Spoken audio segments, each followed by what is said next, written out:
If you're struggling to find a vocation that you really love, or you wake up every day and you are not jumping out of bed to get to work in the morning, you're not alone.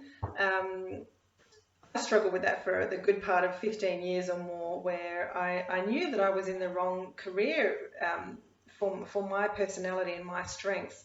It just wasn't a good fit.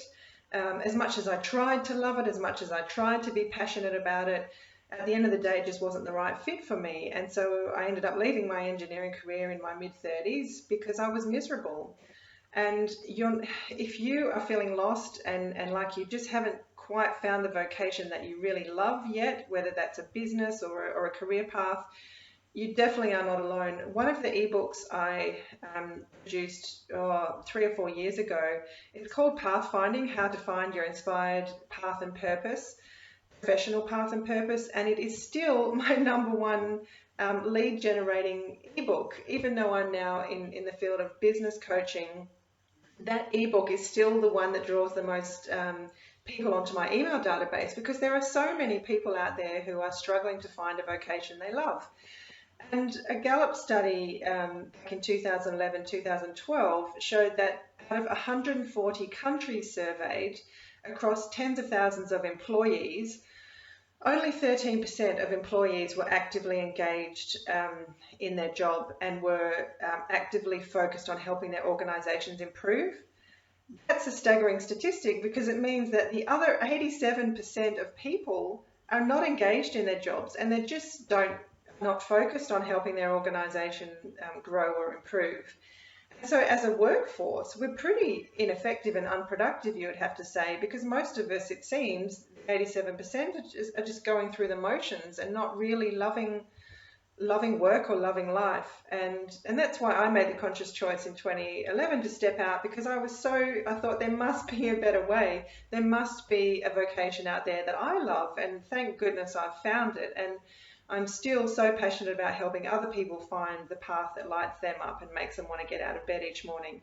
And so my blog article this week is all about the 5 reasons why it is so hard to find a vocation you love. And I think the younger generation coming through has an easier time with this, because I think our education system has improved to some extent in that it gives us more exposure to more vocations at a younger age. And I think from what I can tell, the schools are now trying to put career choice at the heart of curriculum as opposed to being an afterthought. So I know that when my friends and I were going through school, you studied subjects for the sake of studying, and then career choice was something you thought about at the end of year 12 when you suddenly sat down with a career counsellor and they would look at your strengths.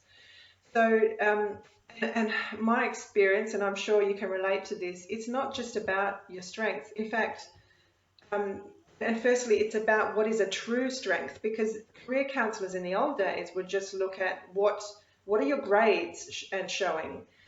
And even though you might be good at something, it doesn't necessarily mean it's a true strength. So for example, in my case, I was good at maths and science. I didn't love them, and they didn't come easily, and they drained me. And rather than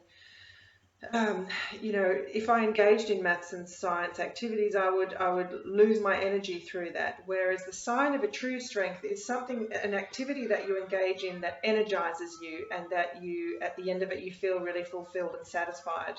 And Marcus Buckingham has done a heap of work on the signs of a true strength, and I've blogged about those in other articles. But it's not just about the things you're good at, it's also about your personality. What are the environments that you are naturally suited to? What are you passionate about? And when you can get the overlapping of those of your personality and what you're good at and what you're passionate about, and where you can make money, where those 4 things overlap is the sweet spot. So in the blog article this week, I talk all about the 5 reasons why it is so hard to find a career or a vocation you love. And these are the key things through my experience are what hold people back from finding the path that they really love. And it's never too late. Some of my clients who I help through my pathfinding course are 50 years and above, and they're finally finding that thing that lights the fire in their belly. They're finally working on something that really brings joy and purpose and meaning to them. So it's never too late to find that thing you love. And I'm going to be releasing my course very soon called Pathfinding, how to find your inspired, how to make a difference doing work you love. That is going to come out as a self-study course very soon. And in the meantime, please check out my blog about the 5 reasons why it's so hard to find a vocation you love, and 5 things you can do about it if you're struggling to find what you love. I hope that was helpful, and until next time, take care. Have a great weekend. Bye for now.